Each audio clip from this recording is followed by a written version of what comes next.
Hello everyone, this is my review of the GoodCook Bacon Multipurpose Bacon Pan.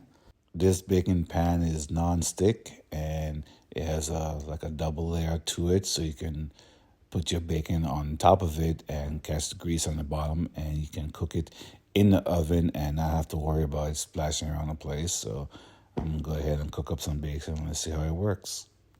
Okay, I start out with my bacon here. I got about 7 slices on here. Maybe you have to fit more if you need to, but this is a good start to test it out, and I'll stick it in the oven and see how it cooks.